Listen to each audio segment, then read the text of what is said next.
What's happening, world? B Marsh Boxing, and I'm back at it with another boxing video. So I seen this little back and forth with Triple G and Andre Ward on Twitter, right?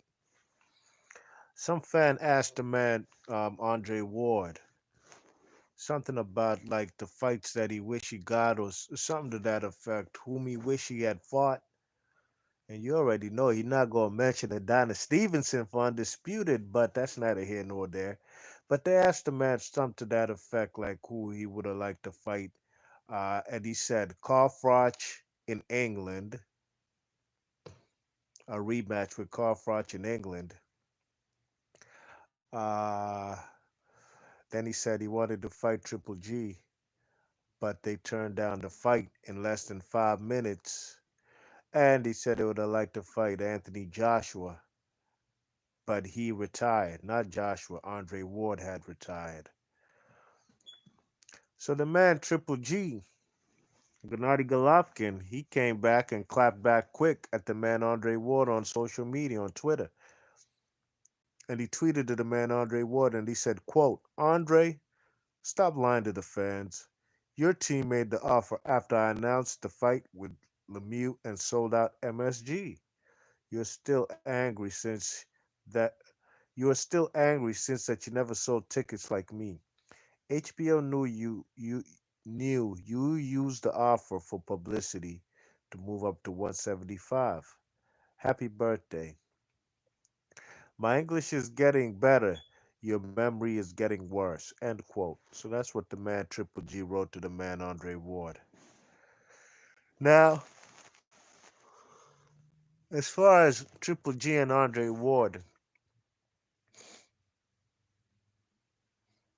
what I do remember is Triple G wanted no parts of the man Andre Ward because Andre Ward was on his neck. You know what I mean? Andre Ward was on his neck, on his helmet, trying to get that fight. And this was Andre Ward who was pretty much inactive at the time, but trying to get back into boxing because he was going through litigation with his former promoter at Goose and Promotions.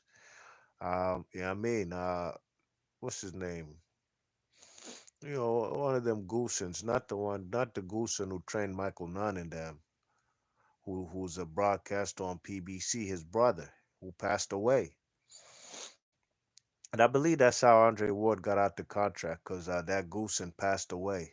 Okay, and Andre Ward also was dealing with a shoulder and a knee injury that he was rehabbing in the meantime, in between time, while he was out of boxing. Now, Andre Ward did call out Triple G. If I'm not mistaken, I think he said they could even meet at a catch weight at 164, if I'm not mistaken.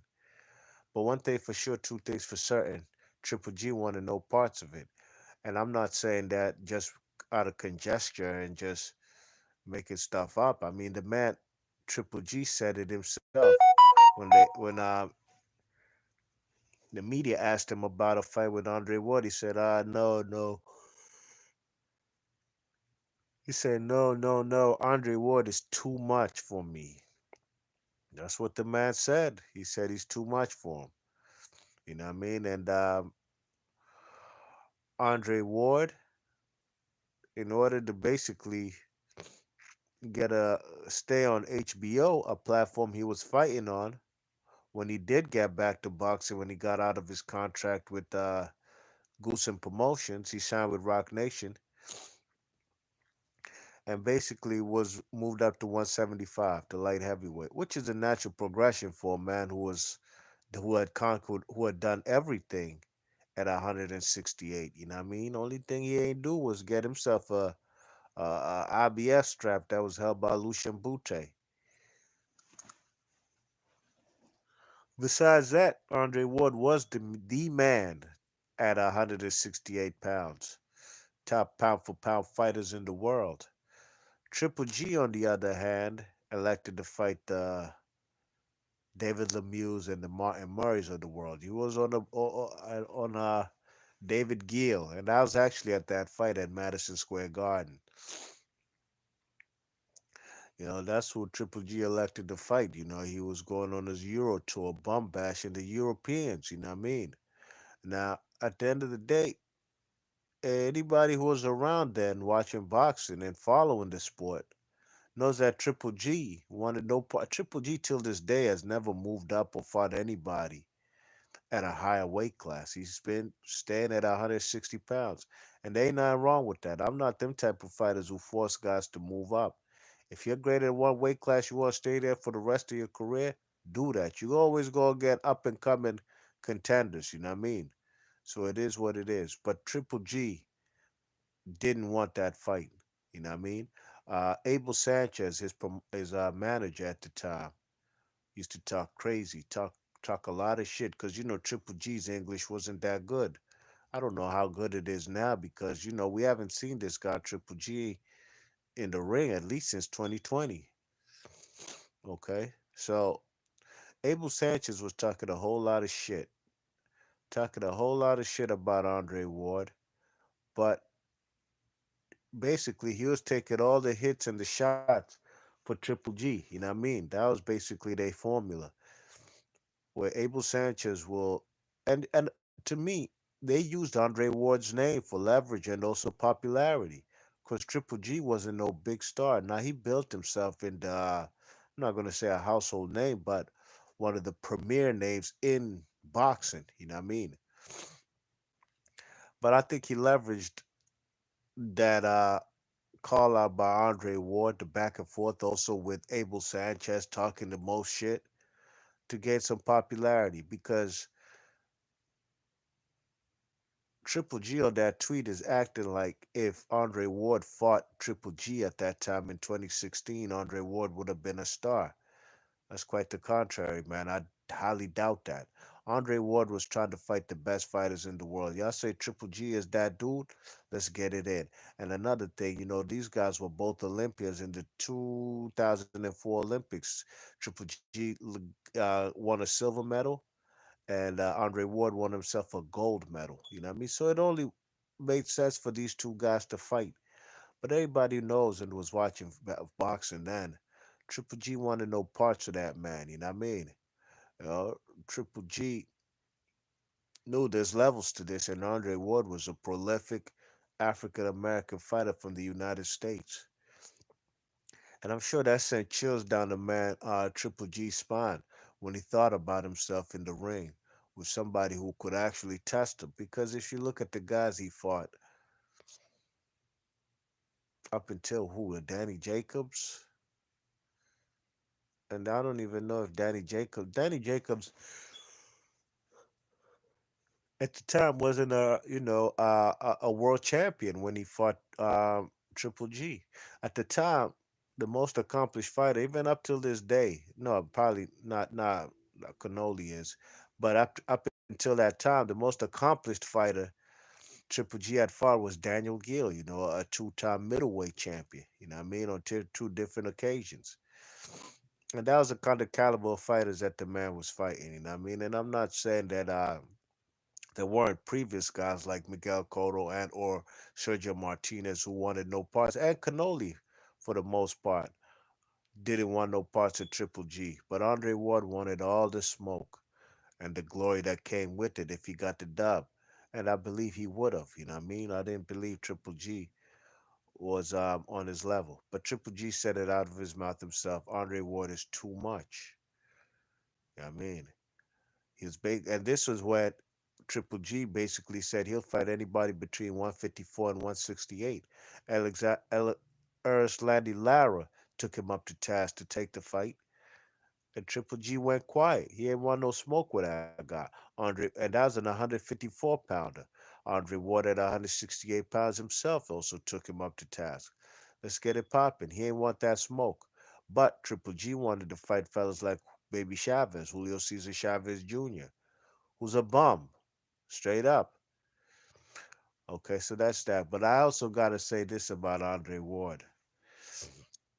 And I'm not calling out his credibility on anything because his his uh his episodes with Triple G were in fact and indeed true. You know what I mean? Triple G didn't want to fight that guy. And that's why what's his name? Andre Ward said, you know what? Fuck it. I'm going to go to 175 and challenge myself and fight the guy who ducked Adonis Stevenson twice or three times. Excuse me, twice. Let me fight the man, Sergey Kovalev. You know what I mean? Because it was a popularity thing as far as the media. Sergey Kovalev was being exalted like a killer. You know what I mean? Like a mean, you know, dude out of Russia. You know what I'm saying? And Andre Ward handled his business, but the first fight is very controversial. Could have gone either way. And a lot of people, including myself, when I first watched the fight, I thought that the man Andre Ward lost the fight. But that's neither here nor there. But I do have to correct Andre Ward. One thing for sure, two things for certain. When Andre Ward's talking about wanting to fight Carl Froch, the rematch in England, I don't believe that's true because I remember that was the obstacle. Yeah, I mean, Andre Ward wasn't trying to do a rematch in England, in Nottingham, where the man Carl Froch is from, in his hometown.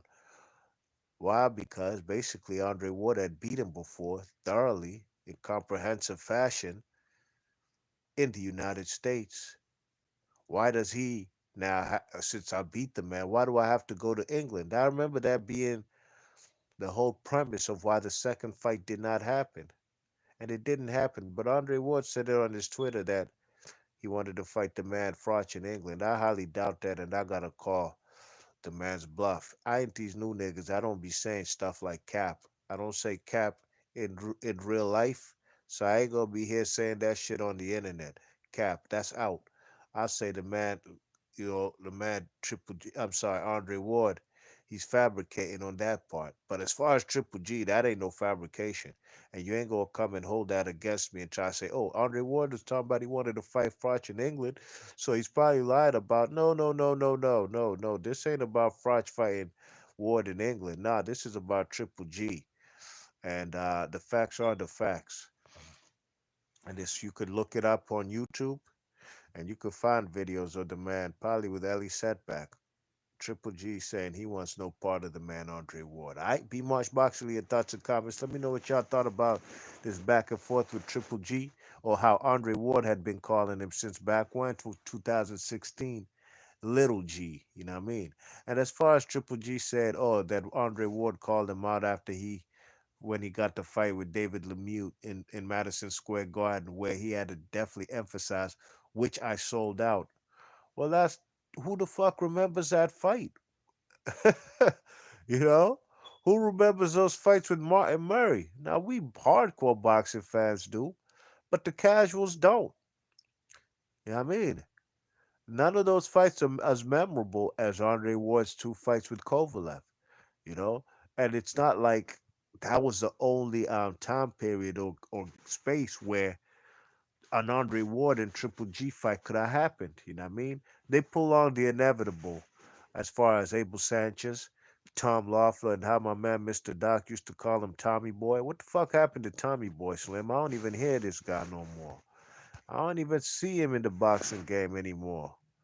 You check it. So, um, at the end of the day, Andre Ward is more of a legend than Triple G ever could and will be. And that's just a fact. Now, I remember there were some big Triple G fans on these YouTube platforms. They don't really say much about the guy. I don't even know who they champion anymore. But you have the right to root for anybody whom you like. But make sure you put everything and preface everything and put it in context by saying, when you talk about your favorite fighter, Triple G, when they bring up about him and Andre Ward, be the first to tell people the truth and don't defend your man by trying to say anything other than the truth. You know what I mean? And that's what a real respectable, objective boxing fan is to me. All right, be Marsh Boxing, your thoughts and comments. And let me know what y'all think about this little back and forth between Ward and Triple G on Twitter. And I'll catch y'all on the next one. I'm gone. Peace.